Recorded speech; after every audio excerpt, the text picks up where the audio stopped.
du rassemblement parce que quand bi nga xam ne ñoo accusé Pastef ñoo nekkoon aux prises avec Pastef ba noppi ñoo démarrer encore les violences xam nga loolu ça vicie l'atmosphère mais l'enquête évoluant on a l'arme du crime un couteau à pain dit-on mooy les couteaux de 100 francs il y a les couteaux de 100 francs là les petits couteaux là les petits couteaux là qui coûtent 100 francs dans les boutiques là mais ils sont tellement tranchants et pointus quand ils sont neufs ça fait très mal ça explique l'entaille à l'artère du bras. Heureusement qu'elle n'a pas perdu trop de sang pour que sa vie soit remise en cause. Donc, on va vers une autre piste. Maintenant, il y a une autre piste qui est explorée, que la décence ne me permet pas d'évoquer ici. Donc, on attend de voir les résultats de l'enquête. De toute façon, il y a eu une heure d'horloge là, pas heure avec ERT. Boo xam ne ci la affaire bi am boo xam ne dañ koy constater donc il y a des témoignages qui sont recueillis kon loolu mieux vaut ñun ñu am la patience et la sagesse d'attendre les premiers éléments de l'enquête avant de nous confondre en accusation. Maintenant après cette condamnation il faut élargir ces violences sur les journalistes jusqu'à leur privation de liberté. Tout à fait. Parce qu'il y avait un débat sur la dépénalisation des délits de presse. Des délits de presse. Mais je crois qu'on est dans une procédure de pénalisation des délits de presse. Tout à fait. Et au-delà des délits d'opinion. Parce que quelqu'un comme Oustaz Assane Seck, Mati Sarnia, qui n'ont fait qu'émettre leurs opinions. Parole. Ah, si on arrête Ousmane Sonko, il y aura des troubles politiques graves. Pour ça, quelqu'un doit-il aller en prison? Mati Sarnia doit-elle encore être en prison? Fadilou Keïta aurait-il dû être en prison? J'espère qu'ils n'ont pas tué mon frère. Une opinion exprimée. Au-delà des journalistes, comme Nico Benjelou, il y a une restriction des espaces de liberté conquise de haute lutte depuis les années 80 jusqu'à maintenant, que nous sommes attachés à préserver. Parce qu'on ne peut pas laisser un régime nous étouffer sur le plan de nos libertés. Bon, puis def ay bavures. Nous avons des bavures, mais avec exaction. Quand on a le témoignage de Pape Ablaye Touré, mais on est sidéré. Maintenant, couper ce signal, on nous atteint jusque dans notre liberté les plus intimes. Alors, Clédor, yow ñep xam nañu la ni ci paysage médiatique bi. Actuellement sa sortie bëri na. Lan moo war a wund tey jii ñu lay accuser de wala xaw ma accusation ma lan laa ko mën a tuddee ñu ne yow da ngaa nekk en connivence avec le président de la République wala nangam. Pour le troisième mandat. Oui. C'est-à-dire il faut nga éclairer si ren ñëw ci côté boo xoolee il faut qu'on fasse un peu de neuropsychologie ou de neurolinguistique. Boo xoolee Farba dans son expression li ko gën a metti il dit pourquoi moi je m'oppose à la loi d'amnistie alors que moi j'ai déjà été amnistié. Tu comprends? Moi tax ma ni amnistie boobu ça c'est leur objectif principal. C'est leur objectif principal. Et tey je vais aller peut-être un peu plus loin en parlant à bon entendeur. Donc loolu mooy li ko gën a metti parce que moi je porte une communication qui accuse l'APR d'où sont partis une cinquantaine de pick-up toutes blanches toutes neuves. Yep, ay nervi ba fees. Et avant ça, la présidence de la République a commandé des munitions dont l'attestation de destination finale mentionne la présidence de la République signée par le colonel Adama Gaye. Quand tu le dis dans un plateau, on ne peut pas t'amener chez le procureur parce que c'est vrai. On ne peut pas te répondre parce que c'est vrai. Mais quand tu dis 50 pick-up yu jóge siège à pair, mais c'est qui le responsable de tout ça? Ils se mettent dans tous leurs états. Les ne pouvant rien contre ta communication, ils essayent de te discréditer. D'accord. Donc, lolo. Et je m'en tiens pas là parce que loi d'amnistie, c'est pas Macky qui le veut. Macky, en réalité, il veut partir. Mais d'un côté, parce qu'il y a eu beaucoup d'exactions qui ont été commises. Beaucoup de flagrances qui ont été répertoriées et beaucoup de preuves qui ont été collectées de tout ce qui s'est passé de 2021 à maintenant. La dernière émission que j'ai faite ici a été pour beaucoup sur le comportement de Farba. Parce que j'ai décrit cette scène et j'ai dit également que le président avait même un souci pour son fils qui s'est exposé avec des gens peu fréquentables de Grand Yoff. Reconnaître ni da leen di financer ay Jakarta ak xaalis ak yooyu tout ça. te loolu ça fait partie des preuves collectées qui sont dans le rapport transmis à la CPI que nous avons par devers nous. Plus maintenant ñi nga xam ne ñoo yor le bras répressif qui ont commis des exactions. Et quand on parle de Didier Badji et de Fulbert Sambou, il n'y a que moi qui en parle dans le débat. Tout à fait, oui. Ça empêche un officier supérieur de dormir. Exactement. C'est la honte. Donc, nous, en fait, nous avons une loi d'amnistie. Parce que si Macky part comme ça, Macky beaucoup na dem, mais dañ ko ni bala ngay dem il faut régler ça. Mais kan moo ko war a wax kan. Non, ñan. Bon, lolu tu dois avoir l'intelligence de comprendre que mënu mako wax fi.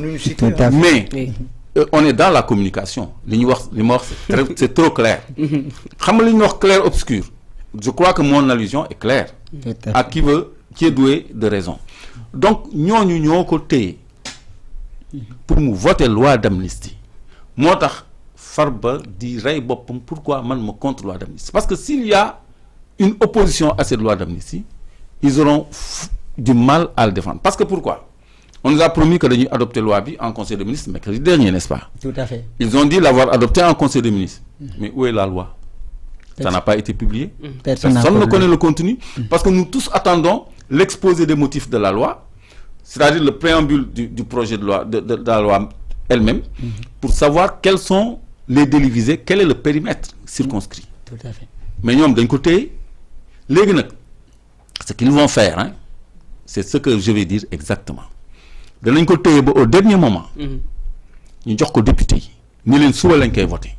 Nga xamni député yi duñu am temps examiner ko dans les détails, opinion bi duñu am temps examiner ko dans les détails.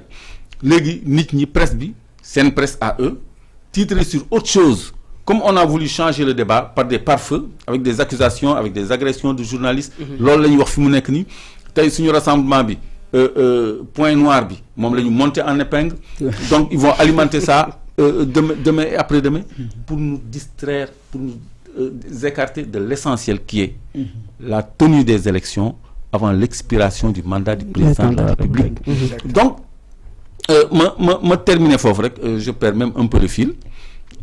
Donc, loi d'amnistie Bob, en fait, ils vont le donner aux députés au dernier moment. Les Guinéens vont voter en procédure d'urgence, notez-les bien. Procédure d'urgence, voter. Comme ce fut le cas. Et quand l'opposition dit non, on va encore faire venir les gendarmes, les hommes de Moussa Fall, pour évacuer l'opposition de la salle et faire passer cette loi au forceps, comme toutes les lois qui leur tiennent à cœur. Parce que vaille, parce que bal opposition bi, jarul toute cette débauche d'énergie et d'effort. Pour bal cette opposition bi, tu l'as combattu depuis 2021 ba légui. Ousmane Sonko néna ñu mo ray ñi fi nek ñep ñi dé ci manifestation yépp. Wa légui yow nga def coûte que coûte pour amnistier ko yow bala ngay dem. C'est pas lui qui l'amnistie.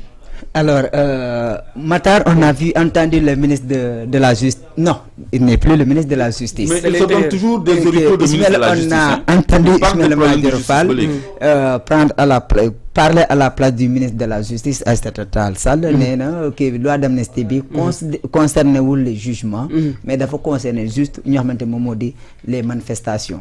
Légui na tay ji ni Pape Abdoulaye Touré té yangon ci conférence de presse am lu mu doon wax ni accusation yoy non c'est terrible ak mom lu mu jottu dund ci prison bi tay ji ni détenu yu bari ñoo xamanteni génn nañ ci prison bi wax nañu ni ñom dañoo contre lo xamanteni moom moo la loi d'amnistie lu ñu bëgg moom moo la vérité avant le pardon.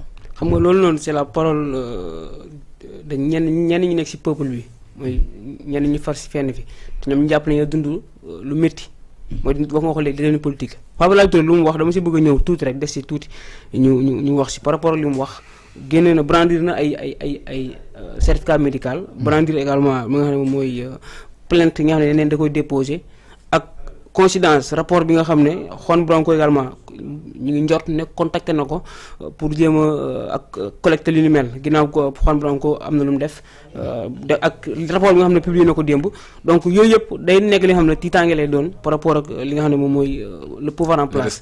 waaw les responsables ceux qui ont fait ça léegi nag ñëpp wax nañ ko si réew mi ñëpp xam nañ ko amnistie du nit ki sont les faits mais fait bi kan moo koy def c'est la personne non. xam nga tey réew dam lu koy doxal mooy li nga xam ne moom mooy la justice suñu demee ne ba justice bi nekk une justice à deux vitesses ñenn ñi di douter naan que justice amu fi jàpp nañ kii parce que dama lay wax leen biir tribunal wala nu ñu la yóbbee garde à vue yóbbu la tribunal dugal la prison soo xoolee processus bi yooyu yëpp daam loo ci jàng mooy li nga xam ne moom mooy suñu segment défaillant yi nga xam ne moom moo nekk si suñu justice li nga xam ne moom lañ fi war a modifier fan yee passé démb rek lañ jàpp benn greffier bi nga xam ne moom génn na monsieur Mboup waaw wax ñëw jël parole au nom des greffiers pour indi son solidarité par rapport ak li nga xam ne moom mooy maître Ngagne Demba Touré ñu jàpp ne lu ñu mel waru woon sax am si biir au sein si biir tribunal bi ñëpp dañu waroon doon benn parce que on parle du pouvoir judiciaire donc le pouvoir exécutif ne doit pas exercer au sein des instances juridiques comme lu xew au conseil constitutionnel c'est-à-dire que moo tax à un moment donné il faut qu'on puisse prendre notre responsabilité ñun ñëpp muy conseil constitutionnel muy taskatu xibaar muy ñëpp sànq ñuy wax ne par rapport ak les faits divers qu'on traite c'est inutile heure bi war nañ ceeg ñuy wax ne on va accompagner le gouvernement bi waaye ñëw ñu koy accompagner au-delà par rapport des reportages yi nga xam dañuy dem wane les abris provisoires yu nekk si dans les régions les plus reculées ak wane secteur or bi Sénégal lu fi nekk maanaam ñu jox ñu possibilité également pourquoi pas ñu dem biir Rebeuss wala faneen visiter même si on peut pas dem ñu génn suñu caméra di ko wane mais droit la parce que ñun lañ jox kàddu gi pour ñu koy informer li nga xam ne mooy askan bi léegi askan bi man je vais avoir un président bi nga xam ne c'est day doon président bi xam si waaj dem day sage on parle de 2 avril mais après 2 avril luy xew Guy Marius Sagna sànq ñu ngi koy déglu mu wax lu am solo moom mu ne suñu demee ba 2 avril président de la République jamul ñoom dañuy def li nga xam ne moom mooy gouvernement de transition loolu la ñu wax léegi lan la mën a jur on est dans un pays qui se situe dans le Sahel te ñëpp xam nañ ne le Sahel ce qui se passe c'est pas quelque chose d'une politique c'est la question d'une géopolitique te quand on parle de géopolitique on fait référence ak l'Europe les intérêts les firmes internationales entreprises yu fi nekk donc loolu yëpp daf ñu war a am loo xam ne dañu ko war a bàyyi xel mooy cette paix ak négociation bi président di wax moom su ko wootee moom na njëkk a ñëw taxaw wax ne lii ak lii parce que man maa ngi dégg waa Pastef ñeneen ñi ne ñoom excluruñ dem dialogue mais daam dialogue bu ñu bëgg a dem moo wax ne am na à un moment donné amatul li nga xam ne moom mooy damay dem wala bëgg naa dem du ma toog kii du ma toog kee foofu ce sont les intérêts de la République il y a des martyrs qui sont là l'histoire des martyrs cela a toujours existé par rapport à l'histoire c'est pas la première fois ñu am ay ndaw yu ñàkk seen bakkan loolu c'est l'histoire peut-être pourquoi pas l'histoire ñaan ñu ko yàlla tamit dina amaat ak keneen ki fi ñëw moo tax man ma ne je fais pas confiance aux politiques man je fais pas confiance aux politiques moo tax ma ne ñun ñëpp dañu war a cultiver li nga xam ne moom mooy le créneau de l'impartialité soo nee ba am ko dafa métti nag dañ la saaga dañ la def lu nekk l'impartialité mais il faut être impartial dans la vie tey kii far benn parti bi surtout dans la presse ki far benn parti bi moom su ko neexee mën na bañ a impartial parce que lu leaderam di wax moom lay propager yow journaliste bi nag dañ lay wax keneen ki wax la nga yow nga méngoo ak li dal sa xel parce que quitte ak sa conscience moo tax ñuy rafetlu li nga xam ne moom mooy liggéey bi ñu ñoom mettre kii di wax def teewlu seen di def ak ñoom Bengelloune parce que yëkkat sa kàddu dafa yombul surtout si contexte yi nga xam ne moom lañu nekk un contexte très très dangereux même ba lu nekk xaj na si mënu la sacrifier wala nekk lan leneen mais dañuy wax ne li nga xam ne moom mooy askan bi man damay interpeller à chaque fois que gouvernement bi bu waratuñ sax wax ay waxam parce que il part il y a 2 candidats nag yi nga xam ne ñi ngi xel ñaar seen biir mais il se rend du côté du gouvernement muy Karim et Amadou Ba il a été le choisi de Elisabeth Borne en France gis nañ ba mu démissionné Attal si la ñëw indi un décret pour seetal ki nga xam ne moom mooy Karim Wade nous l'avons vécu fi nga xam ne mooy conseil constitutionnel toog gis décret Attal na Karim Wade amatul nationalité française léegi le pourquoi ñu indi débat boobu noonu ba Karim Wade ñu bëgg ko intégrer ci processus bay waxu dialogue ba génne ci dialogue bi li nga xam ne moom mooy mbiru amnistie donc ça fait mal aux Sénégalais et ça fait mal ñi nga xam ne tey ñoom seen doole mat liwul seen ginnaaw parce que ñun xam nañ lu xew ci banlieue bi foo lañ jógee xam nañ également lu xew ci li nga xam ne moom mooy ville bi xam nañ système bi ñuy naxee tënk li nga xam ne moom mooy